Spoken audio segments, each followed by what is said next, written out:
বরই চাষ করে ভাগ্য বদলেছে ৩ সহোদরের। ৫০ শতক জমিতে পরীক্ষামূলকভাবে বরই চাষ করে মাত্র কয়েক বছরে তারা বনে গেছেন সফল কৃষি উদ্যোক্তা। বড় বাগানে মোটামুটি লাভজনক আছে যদি আপনি যদি নিজে করতে পারেন। আমরা এটা লাভজনক দেখতেছি, ওই জন্য আরো 2টা ইউনিট বাড়াইছি, 2 নাম্বার 3 নাম্বার প্রজেক্ট।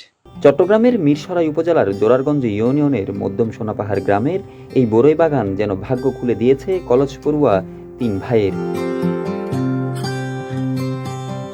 ২০২৫ সালে প্রথমবার তারা প্রায় ১ টন বরই বিক্রি করেন, যার বাজার মূল্য প্রায় ১,২০,০০০ টাকা। চলতি মৌসুমে তারা ২ লক্ষাধিক টাকা মূল্যের ২ টনের বেশি ফলনের আশা করছেন। তো এটা ছিল পরিত্যক্ত জায়গা। আমি উদ্যোগ নিয়েছি যে এখানে বরই করব। প্রথম বছর মোটামুটি প্রায় 400 থেকে 500 কেজি বরই উৎপাদন হয়েছে। এরপরে পরের বছর 2024 সালে প্রায় 1 টন থেকে 1.5 টনের উপরে উৎপাদন হয়েছে। গাছ হয়েছে 108টার মতো। কেমন ছিল শুরুর গল্প? এমন প্রশ্নের জবাবে উদ্যোক্তারা জানালেন, ছাদ বাগান থেকে কৃষির প্রতি ভালোবাসা তৈরি হয় তাদের। পরে মা বাবার উৎসাহ ও সহযোগিতায় বাণিজ্যিকভাবে তারা বরই চাষ শুরু করেন। আমরা সর্বপ্রথম ছাদ বাগান করছি। ছাদ বাগান করার পরে আমাদের একটা আগ্রহ জন্মায়, যার কারণে আমরা পরবর্তীতে আমাদের ফ্যামিলি সাপোর্টের মাধ্যমে আমরা এই বাগানটা দিতে সক্ষম হয়েছি।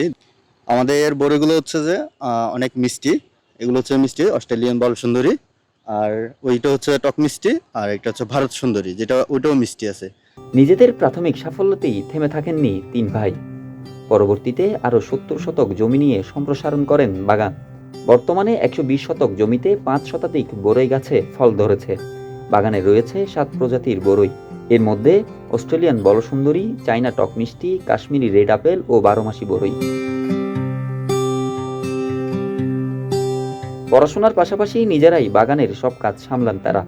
ফলে বাড়তি শ্রমিকের প্রয়োজন হয় না। এছাড়া যে কোনো প্রয়োজনে উপজেলা কৃষি কর্মকর্তাদের সহযোগিতা নেন তারা। ভাইয়া প্রথমত এই আমাদের অনুপ্রেরণা দিছে, বলছে পারবি, আমরা সফল হব। তো ভাইয়ার এই বিশ্বাসটা এখন বাস্তবায়ন হচ্ছে। সব মশার বিরুদ্ধে সুরক্ষা দিতে এলো বসুন্ধরা এক্সট্রিম অ্যারোসল, মশার বিরুদ্ধে এক্সট্রিম সুরক্ষা। উপজেলা কৃষি কর্মকর্তার তথ্য মতে বরই চাষে ৬ থেকে ৭ মাসের মধ্যে ফলন পাওয়া সম্ভব এবং প্রথম বছরের মধ্যে বাগানের খরচ উঠে আসে। ওনারা কিন্তু বাজারে গিয়ে বড়ি বিক্রি করছেন না। ওনারা এখানে মানে এগ্রো ট্যুরিজম টাইপের একটা ব্যবস্থা করেছেন।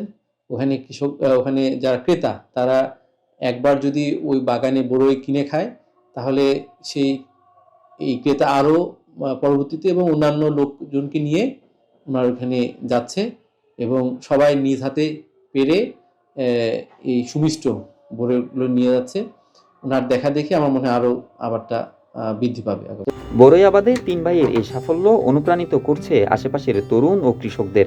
স্থানীয়ভাবে অন্যরাও উচ্চ ফলনশীল জাতের এসব বরই আবাদে উৎসাহিত হচ্ছেন।